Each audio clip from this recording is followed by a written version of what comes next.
The Russian military has largely completed its withdrawal from around Kyiv and its surrounding suburbs after a stronger than expected defense likely caused them to abandon the fight for Ukraine's capital. Russia claims it will now focus its efforts on eastern Ukraine, where its forces have seen moderate gains since launching its invasion in February.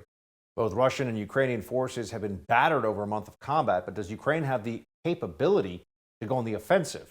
Joining me now is Senior Fellow at the Foundation for the Defense of Democracies, Bill ROGGIO. Bill, thanks for being here.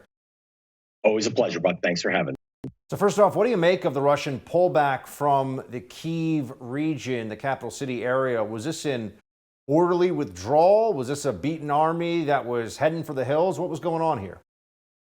I do think the withdrawal was orderly from a military perspective. They didn't flee. Were able to pull back their forces intact, but it happened because of the stiff and fierce Ukrainian defense. The Russian military clearly realized it wasn't going to take Kyiv. And I think this was one of several key objectives, of course, the East and the South being others. The Russians realized that it would have to pour more forces into Kyiv, and it wasn't going to be able to succeed in Kyiv as well as in the South and the East by doing so. So it decided to focus its efforts in the South and East, which are the other two key objectives. I know, this did not go as planned for the Russians. I think it's surprising. It's surprising for myself and a lot of people.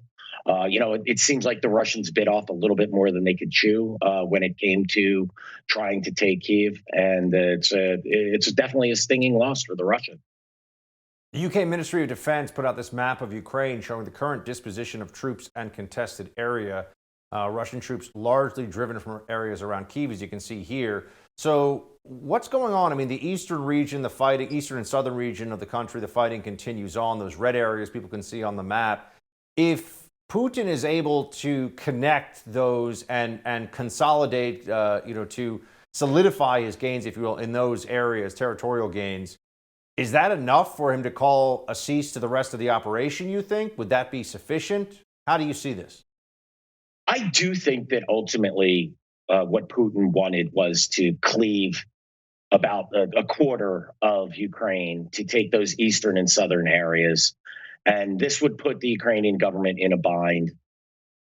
I've always felt that was the ultimate goal of the operation. Seizing Kyiv would have greatly contributed to that. It would have really put the government in a bind. But the Ukrainian government still has major problems. In the East, the supply lines are shorter for the Russians. The Russians are fighting better in the East. You can see they've taken territory and held it. And they're even advancing. It's a slow grind, which is what I expected from the South and from the North as well. There's a large number of Ukrainian troops that are particularly deployed along the Donbass front.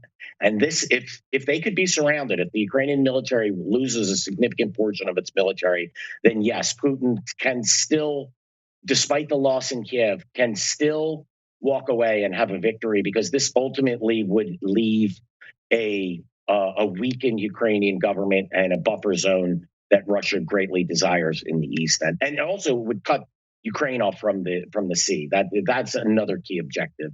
And that's the operation in the South.